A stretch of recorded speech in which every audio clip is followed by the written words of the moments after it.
दोस्तों, स्वर्ग जाने का असली हकदार कौन है और वह कौन सा पाप है जो मनुष्य को नरक जाने से नहीं रोक सकता? आज एक धार्मिक कथा के माध्यम से हम आपको बताएंगे कि पूजा पाठ, दान, धर्म आदि प्रकार के करोड़ों पुण्य करने के बाद भी मनुष्य नरक में क्यों जाता है और अत्यधिक पाप करने पर भी किस पुण्य के लिए मनुष्य को स्वर्ग की प्राप्ति होती है। तो चलिए शुरू करते हैं।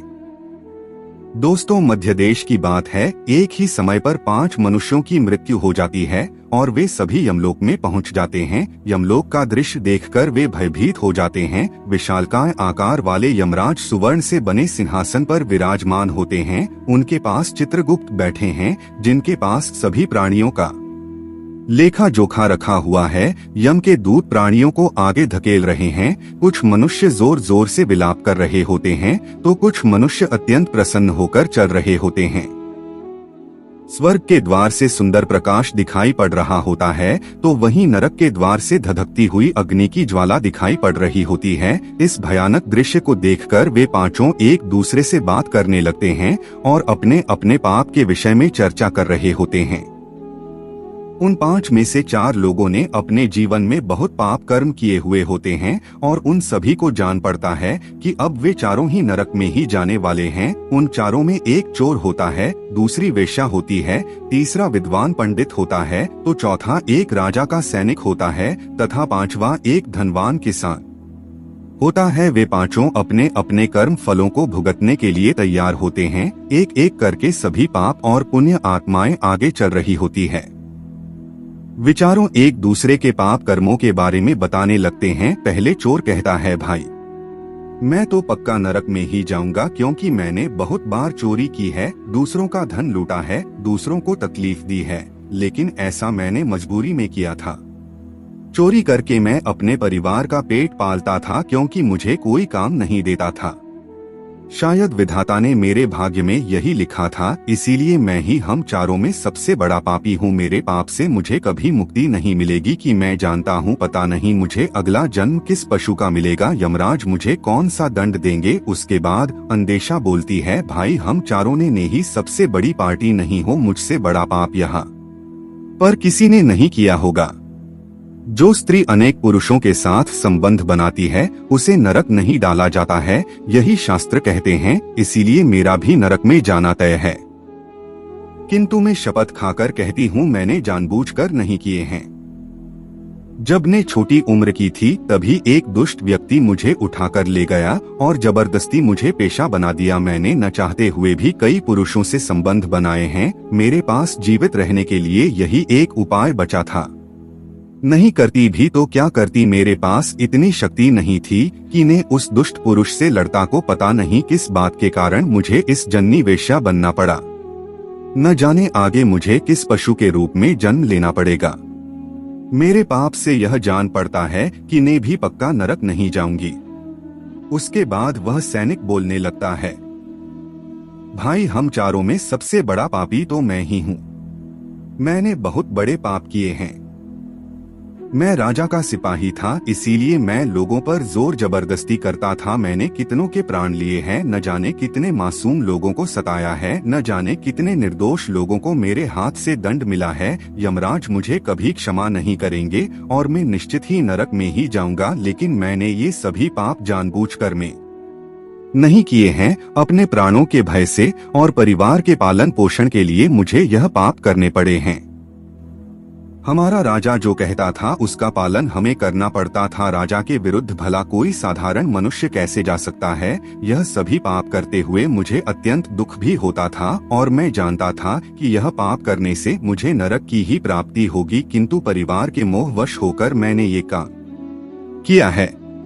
लेकिन पाप तो पाप होता है, पाप करके पश्चाताप करने का क्या फायदा। इसीलिए मेरा नरक में जाना तो तय है। उसके बाद वह विद्वान पंडित बोलता है, भाई हम चारों में से सबसे बड़ा पापी तो मैं हूँ। तुम लोगों ने जो पाप किए हैं वह जाने अनजाने में किए हैं या किसी ने तुमसे जबरदस्ती करवाए हैं या मजबूरी में किए हैं। किंतु मैं तो विद्वान था, मैं सब सत्य असत्य जानता था। मुझे सच और झूठ का ज्ञान था, लेकिन फिर भी मैंने धन के लोभ वर्षीय पाप किए है।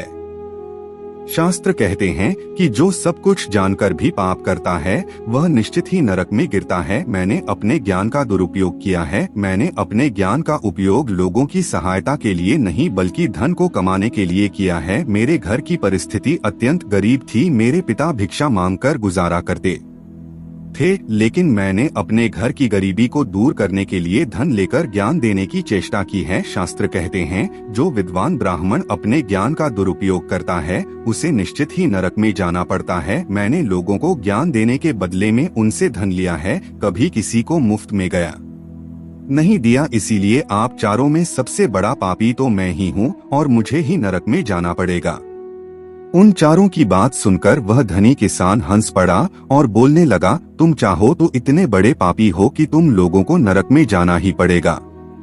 तुम लोगों ने घोर पाप किए हैं और इसीलिए यमराज तुम लोगों को कभी माफ नहीं करेंगे। यहाँ पर मौजूद मैं अकेला ही सबसे अधिक पुण्यवान हूँ। मैंने अपने जीवन में बहुत पूजा पाठ किया है, ब्राह्मणों को दान दक्षिणा दी है। मैंने मृत्यु से पूर्व गाय का दान भी किया है और अब मेरे सभी पुत्र पौत्र मेरी आत्मा की मुक्ति के लिए बड़े कार्यक्रम का आयोजन कर रहे हैं। वे मेरे लिए श्राद्ध दान तर्पण कर रहे हैं, यज्ञ कर रहे हैं। इसीलिए मैं सबसे अधिक पुण्यवान हूँ। मेरी 3 पत्नियां और 10 पुत्र है। इतने लोग मेरी मुक्ति के लिए उपाय कर रहे हैं। और हाँ, मैंने अपने जीवन में कभी कोई पाप नहीं किया है और जाने अनजाने में किए भी होंगे तो मेरे पुत्रों के श्राद्ध आदि के कार्यों द्वारा मेरे पाप भी नष्ट हो जाएंगे। मैं नित्य देव पूजा करता था, मंदिर जाता था, द्वार पर आए अतिथियों को भोजन कराता था। इसीलिए मुझे पूरा विश्वास है कि यमराज मुझे नरक में नहीं डालेंगे और मुझे मोक्ष की प्राप्ति निश्चित ही होगी। फिर वे पांचों धीरे धीरे आगे बढ़ने लगते हैं और फिर जब उनका समय आता है तो उन पांचों के पाप और पुण्य के कर्मों का मूल्यांकन किया जाता है। सबसे पहले बारी आती है उस चोर की और फिर चित्रगुप्त उसका लेखा जोखा निकालते हैं। कुछ देर तक विचार करने के बाद उसके पाप पुण्य का मूल्यांकन करने के बाद यमराज उसे स्वर्ग में जाने के लिए कहते हैं। इस निर्णय को सुनकर चोर आश्चर्य में पड़ जाता है और बड़ी ही प्रसन्नता से वह स्वर्ग के दरवाजे की ओर चला जाता है। दूसरी बारी आती है वेश्या की। चित्रगुप्त उस वेश्या का भी लेखा जोखा निकालते हैं और कुछ देर तक विचार करने के बाद उसके पाप पुण्य का मूल्यांकन करके यमराज उसे भी स्वर्ग में जाने के लिए कहते हैं। इस विचित्र निर्णय को सुनकर वह वेश्या भी आश्चर्य में पड़ जाती है। उसे यमराज के निर्णय पर विश्वास नहीं होता है और वह बिना कुछ कहे ही बड़ी ही प्रसन्नता के साथ स्वर्ग के द्वार की ओर चली जाती है। फिर तीसरी बारी आती है उस सिपाही की। चित्रगुप्त उसके भी कर्मों का लेखा जोखा निकालते हैं और कुछ समय विचार करके उसके पाप पुण्य का मूल्यांकन करके यमराज उसे भी स्वर्ग में जाने के लिए कहते हैं।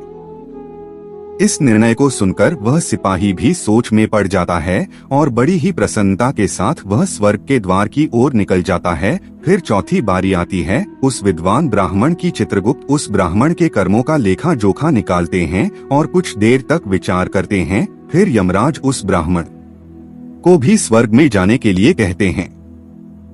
फिर वह विद्वान ब्राह्मण विचार करता है, मैंने तो पाप किया है, फिर मुझे क्यों स्वर्ग में भेज रहे हैं। फिर वह भी मन ही मन प्रसन्न होकर स्वर्ग के द्वार की ओर चलने लगता है। उन चारों को स्वर्ग में जाता देख वह धनवान किसान बहुत दुखी और क्रोधित हो जाता है। वह सोचने लगता है कि यह कैसा ने आए हैं, इन पापियों को स्वर्ग जाने का मौका मिल रहा है। फिर मैंने जो पुण्य के काम किए हैं उनका क्या पापी और पुण्यवान एक ही जगह पर डाले जाएंगे तो पुण्य करने का फायदा ही क्या। फिर उस धनवान किसान को यम के दूत जोर से धकेल देते हैं और कहते हैं, अरे पापी, आगे चल, तुझे नरक में डाला जाएगा, यमराज तुझे माफ नहीं करेंगे। यह सुनकर वह धनवान किसान भयभीत हो जाता है और कहने लगता है, मैं तो स्वर्ग में जाऊंगा, मैंने कोई पाप नहीं किया है। फिर वह धनवान किसान यमराज के सामने आकर खड़ा हो जाता है। चित्रगुप्त उसके कर्मों का लेखा जोखा देखते हैं और उसके पाप पुण्य के कर्मों का मूल्यांकन करते हैं तो उसके पाप का पलड़ा भारी हो जाता है और यमराज उस धनवान किसान को कहते हैं, अरे दोस्त, तूने तो बहुत बड़ा अपराध किया है, तू तो नरक में जाने के ही योग्य है। इतना सुनते ही वह किसान थरथर कांपने लगता है और यमराज से कहता है, धर्मराज, यह अन्याय है, मैंने तो जीवन में कोई पाप नहीं किए हैं और पुण्य ही किए हैं। आप मुझे नरक में क्यों डाल रहे हैं? और मुझसे पहले जो 4 लोग गए थे वे तो घोर पापी थे, उन्होंने बड़े बड़े पाप और अपराध किए हैं, उन्हें तो आपने स्वर्ग में डाल दिया है। आप ऐसा अन्याय मेरे साथ क्यों कर रहे हैं? अगर ऐसा अन्याय होगा तो भला कौन सा मनुष्य धरती पर पुण्य करेगा? फिर यमराज कहते हैं, अरे पापी, तूने जो पाप किया है वह तो उन 4 के पापों के सामने कुछ भी नहीं है। तेरे एक पाप के कारण तेरा सारा पुण्य फल नष्ट हो गया है। यदि ने यह पाप नहीं किया होता तो तू स्वर्ग में जा सकता था, लेकिन तूने यह पाप जानबूझकर किया है, इसीलिए तुझे नरक में अवश्य जाना पड़ेगा। चोर ने तो मजबूरी में चोरी की थी, किंतु वह चोर दूसरों की भूख मिटाता था, गरीबों को दान करता था। उसने कभी किसी निर्दोष और गरीब व्यक्ति के घर चोरी नहीं की। उसके पुण्य कर्म उसके पाप से अधिक थे, इसीलिए वह स्वर्ग में गया। दूसरी जो वेश्या थी वह अपने मन से वेश्या नहीं थी, उसे जबरदस्ती डाला गया था और उस वेश्या में केवल अपने शरीर को पीड़ा दी है, लेकिन बाकी कार्य तो उसने पुण्य के ही किए हैं। वह पशु पक्षियों को रोज दाना डाल दी थी, जानवरों की सेवा करती थी, इसीलिए उसका भी पुण्य पाप से भरा था। तीसरा वह सिपाही था जिसने राजा के हुक्म का पालन किया था, किंतु उसने भी बहुत पुण्य के काम किए हैं। उसने कई बेसहारा लोगों की मदद की है, इसीलिए वह भी स्वर्ग में ही गया है। और चौथा वह विद्वान ब्राह्मण था, उसने अपने ज्ञान का दुरुपयोग अवश्य किया है, किंतु वह ने गाय की सेवा करता था, दान धर्म करता था, इसीलिए उसके भी पुण्य पाप से अधिक थे और वह भी स्वर्ग में ही गया है। इतना सुनकर वह धनवान किसान बोलता है, हे धर्मराज, इन 4 ने जो भी पुण्य किए हैं वो तो मैंने भी किए हैं, बल्कि उनसे ज्यादा किए हैं। फिर भी मैंने ऐसा कौन सा पाप किया है जो मुझे नरक में भेजा जा रहा है? यमराज कहते हैं, हे दोस्त, याद कर, तूने उस अबला विद्वान नारी पर गलत लांछन लगाया था कि उसने तेरे घर पर चोरी की है, और इसके साथ ही तूने उसके ऊपर कई अन्य गलत लांछन लगाए थे। उसे व्यभिचारिणी और वेश्या कहकर उसके चरित्र का हनन किया है, और राजा ने उसे सत्य समझकर उस अबला विधवा नारी को मृत्युदंड दे दिया था कि पापी मनुष्य ब्रह्मा हत्या, चोरी, मदिरापान आदि प्रकार के घोर पापों से भी प्रायश्चित करके मुक्त हो सकता है, किंतु दूसरों पर गलत लांछन लगाने पर कोई प्रायश्चित नहीं है। जो दूसरों पर गलत आरोप करता है, जानकर भी दूसरों को झूठ कहकर उनके ऊपर दोष डालता है, वह तो सबसे बड़ा पापी है। उसके द्वारा किए गए सभी पुण्य नष्ट हो जाते हैं, इसीलिए तूने जितने भी पुण्य किए हैं वे सभी उस एक पाप के कारण नष्ट हो गए।